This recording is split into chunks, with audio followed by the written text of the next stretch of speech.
The biggest problem with AI is it's fun. I asked Gemini to transform my photo into a fresh but professional image suitable for a social media profile. And here's what it started with. Golly, that shirt seems familiar. Now show me in a modern office. And in a library. And how about just a bare wall? And what if I were 20 years older? Or 20 years younger? Or even 20 years younger than that? Actually, that was pretty much what I looked like in college. Now, the whole thing was fun, and I'll never get that hour back. But now it's getting serious. Meet Tilly Norwood. She's on YouTube. She has a Facebook page. She's on TikTok. And she's 100% AI. Check out her promo for a made-up TV show starring Tilly. It's fun, it's fascinating, and a little bit terrifying. So let's deal with the elephant in the room. Is AI coming for my job? It's possible that AI will take acting jobs. It's likely that all the voice acting jobs will be gone too. You can now convert a Kindle book to an audio book, easily choosing from multiple voices. Already, AI advocates are making promises that'll be hard to keep. Non-technical managers and executives have bought into the hype. A company CEO said, "Imagine telling your AI agent, build me new accounting software. The agent could just design, test, and deliver a functioning product." Not so fast, my friend. Here's the truth. AI can crank out documents, and maybe, questionably, it can crank out production code. It may be less effective at debugging or maintaining that code. But you know what it can't do is build trust with customers, balance politics across teams, and decide which trade-offs matter to the business. Those moments, the human judgment calls, are where product professionals prove their worth. So where are we with AI? Let's take a moment to understand where we are in its life cycle. So here's Gartner's famous hype cycle diagram. All new innovations go through these 5 stages. Innovation trigger, peak of inflated expectations, trough of disillusionment, slope of enlightenment, and if we're lucky, they emerge on the plateau of productivity. And Gartner places many of the tools we're playing with today between the peak of inflated expectations and the trough of disillusionment. That said, AI agents and generative AI are definitely in our future. AI is making a real difference for many product professionals. 90% of us use it at work.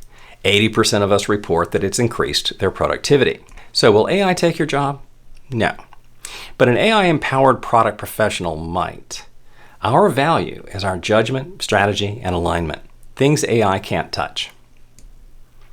Think of it this way. AI is joining your product team, not replacing it. Let AI do AI things, and let humans do human things. Do you remember when MTV played music videos?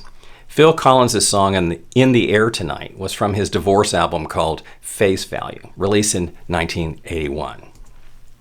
And it goes like this. I can feel it coming in the air tonight. Despite his stellar reputation as a drummer, Collins incorporated drum programming into his music. And he said, drum machines are musical instruments, not musicians. The drum machine just became another instrument in his studio.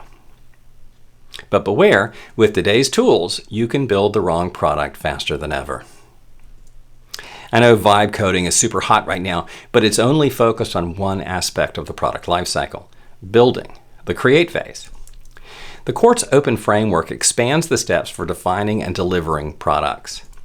Define problems to solve, commit the resources, describe those problems with stories, create winning solutions, prepare your teams, and deliver to market. And in fact, AI can assist in every stage without taking away the human parts that really matter. In Define, AI can synthesize customer interviews, pull out patterns, and even suggest potential problem statements. It's like having a junior analyst who never sleeps.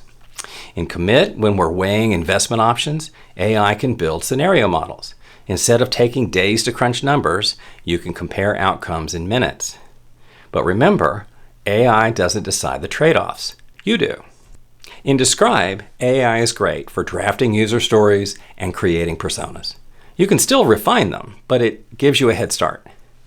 In Create, AI helps with prototypes and testing, from design mock-ups and generating test cases and acceptance criteria. It speeds up the cycle so your team can focus on solving real problems. And then there's the forgotten phase of go-to-market. In Prepare, AI can help generate FAQs, training materials, blog posts, and articles. It can even create role-play scenarios for customer-facing teams. And in Deliver, AI can monitor market feedback, cluster issues, and highlight anomalies in customer behavior.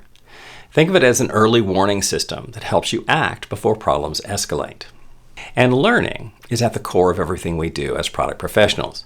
Always keep learning about buyers and users and finding friction at every stage of the process. LLMs use deep learning techniques to enable them to analyze and generate information based on patterns learned from the data. AI doesn't really learn, it analyzes, which is similar to secondary research. If you're using the same information as everybody else, you're likely to miss the true opportunity. When I moved to Gainesville, there was a wonderful Ace hardware store right around the corner. It had some of those old wooden doors that you had to close behind you, and it had a little bell that rang out whenever someone came in the store. And the guys there knew how to do stuff. And then we got a Lowe's, and a Home Depot, and a True Value, and a Builder Square.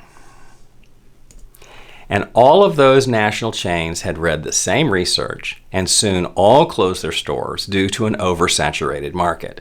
And now I have no hardware store.